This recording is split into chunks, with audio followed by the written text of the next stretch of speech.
Denis Villeneuve's Dune, Part 3 is set to adapt Frank Herbert's most interesting and controversial novel, Dune Messiah.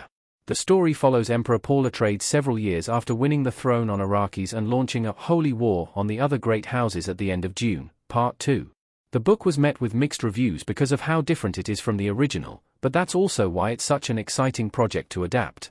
One of the major plot points in Dune Messiah is a complex relationship between Paul, Chani, and Irulan.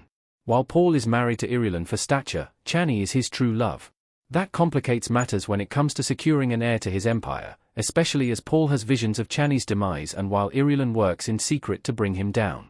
It's a fascinating storyline, and it ultimately results in the birth of one of the Dune franchise's biggest characters, Leto Atreides II. Dune 3 should introduce Paul and Chani's son, Leto Atreides II, based on the books. Their son is born at the end of Dune Messiah. If Denis Villeneuve plans to stay book accurate for his adaptation of Dune Messiah, he needs to introduce Leto Atreides II before the film is over. This character, who ultimately succeeds Paul's role as Emperor in the later sequels, is a key figure in the Dune franchise thanks to his unique abilities and imperial lineage. Although it's been confirmed that Villeneuve will leave the Dune franchise after his third movie, there's every possibility that another director will take over and adapt works such as Children of Dune, so it's crucial that Leto II makes an appearance soon. Additionally, much of Dune Messiah's narrative centers around Paul's attempts to father an heir, and the fractures this causes in his relationships with Chani and Irulan. It ties into the book's rich themes of honor conflicting with love, as Paul loves Chani but knows that he must have children with Irulan in order to secure the imperial line. It's a fascinating subplot that's sure to be explored in Dune, Part 3, and none of it is possible without Leto II and Garnem's births at the end of the book. Dune 2 cut the death of Paul and Chani's first child.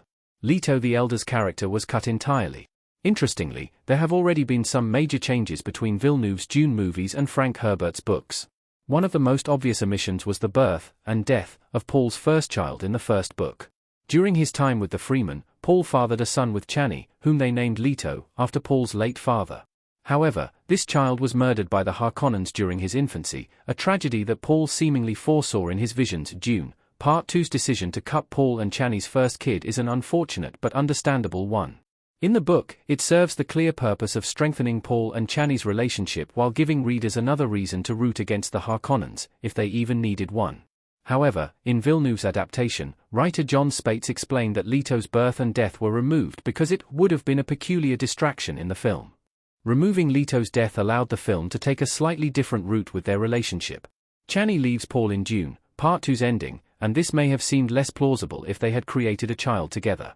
Of course, Dune 2 still references this storyline, thanks to Chani's blue scarf, which is a sign of being pregnant in the book. Considering that the movie shows how Chani and Paul's romance develops physically, that subtle detail could be an Easter egg for readers. How Leto Atreides II's introduction in Dune 3 will be different now. Paul won't carry the baggage of his first son's death. The omission of Paul and Chani's first kid is a very minor detail on the surface, but it fundamentally changes Paul's view of fatherhood. In the books, Emperor Paul carries a certain baggage over his first son's death that manifests in his relationship with Chani. He understands just how much of a burden parenthood can be, and doesn't want to rush Chani into going through childbirth again, especially with what his visions have shown him. While they ultimately do have 2 more children, this drama propels the narrative of Dune Messiah forward. Villeneuve's decision to ignore Paul and Chani's first child could be an indicator that he's also going to change something about their relationship in Dune, Part 3. Without this baggage, Paul may be more eager to father children with Chani, despite external pressures to conceive with Irulan to secure his children's imperial rule. Whatever Villeneuve decides, there's plenty of room for changes thanks to the slight alterations he's already made to Paul and Chani's story.